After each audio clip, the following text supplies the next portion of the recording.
श्री स्वामी समर्थ. नमस्कार स्वामी भक्तांनो. स्वामी भक्तांनो, तुम्हाला मी रोज एक मंत्र आणि स्वामींचा एक प्रसंग सांगते.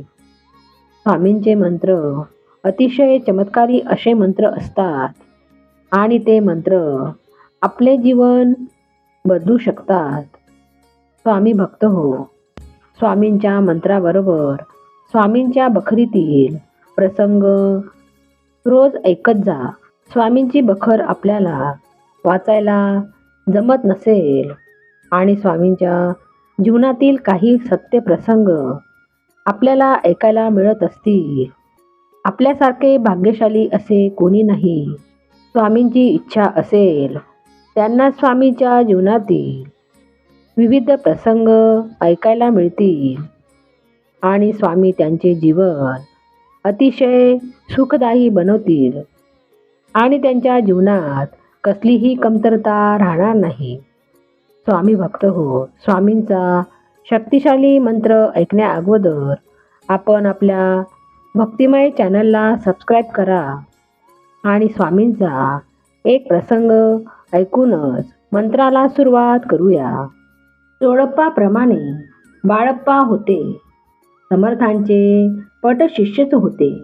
चोळप्पा आणि बाळप्पा हे दोघेही कला शाखेचेच होते. दोघेही भक्तप्रवर होते. आज या चोळप्पांचा वंश पूतपौत्र परंपरेने समर्थांच्या कृपेने त्यांच्या मठाची सेवा करीत आहे. केव्हा केव्हा समर्थ चोळप्पांची परीक्षा पाहत त्याला कठोर धिक्कार करीत, तर केव्हा त्याला जैन म्हणून उपहास करीत व पोटभर हसत किंवा पेटलेल्या चुलीत पाणी ओतीत, तर केव्हा लाकडे व इतर कोणतेही इंधन नसताना चुलीतून आणि प्रज्वलित करीत, केव्हा धान्यांनी भरलेले पिपे रिकामी करीत, रिकाम्या पिपातून धान्य ओसंडू लागत. जलपूर्ण घट रिते करावेत आणि रिते घट जलपूर्ण करावेत. कधी देवाऱ्यातील देव इतस्तः विखुरावेत, इतस्तः विखुरलेले पाषाणखंड देव्हाऱ्यातून नेऊन ठेवावेत. समर्थांच्या या अशा स्वरूपाचा अनेक उन्मुक्त लीला चोळप्पाच्या घरी चालत असत. समर्थांच्या अशा उन्मुक्त लीला चालल्या असतानाही चोळप्पाच्या मनाची शांती जराही ढळली नाही. कसोटी असली तरी चोळप्पाच्या गुरुभक्तीला तोड नव्हती एवढे खरे. चोळप्पा हा श्री स्वामी समर्थ महाराजपदी आपल्या सच्ची प्रेम भावना ठेवून भक्ती करीत असे. चोळप्पावर महाराजांनी कृपेचा वरदहस्त ठेवला. मात्र त्याने भक्तीत जेव्हा कसूर केली तेव्हा मरणसमयी त्याला श्री स्वामींचे दर्शन न होता त्यांचे चरणतीर्थ मिळाले अशी चोळप्पांनी भक्ती केली. त्याचा प्रसाद म्हणून समर्थांनी त्यांच्या वंशजावरही कृपेचा वरदहस्त ठेवला आहे. त्यांचे वंशज आजही श्री स्वामी समर्थ महाराजांच्या सेवेत प्रामाणिकपणे कार्य करीत आहेत. चोळप्पाच्या घरी सर्वात महत्त्वाचा प्रश्न म्हणजे सोळ्या ओळ्याचा. समर्थांच्या दर्शनाला वाटेल ते लोक क्षुद्र पीडित, यवन रोगी, व्याधिग्रस्त, मळके कपडे घातलेले लोक दर्शनास येत. प्रसंगानुसार त्यांचा स्पर्शही समर्थांना होई, पण समर्थांना त्याची जाणीव नसे. चोळप्पाच्या सासूबाई राधाबाई आणि पत्नी यशुबाई यांना मात्र त्याची जाणीव होत असे. सोळे ओळ तर सांभाळणे दिवसेंदिवस त्यांना अवघड जाऊ लागले. सोळ्या ओळ्यांकडे राधाबाईंनी यशुबाईवर रागवावे, यशुबाईंनी चोळप्पावर रागवावे हे असे नेहमी चालायचे. पण चोळप्पा कधीही रागवत नसे. तो मुकाट्याने ऐकून स्वस्थ बसत असे. स्वामी भक्त हो, आपण स्वामींचा प्रसंग ऐकला त्याबद्दल धन्यवाद. आता ऐकूया स्वामींचा शक्तिशाली मंत्र. तो मंत्र असा: ओम श्री स्वामी संकल्प सिद्धाय नमः. ओम श्री स्वामी संकल्प सिद्धाय नमः. ओम श्री स्वामी संकल्प सिद्धाय नमः. ओम श्री स्वामी संकल्प सिद्धाय नमः.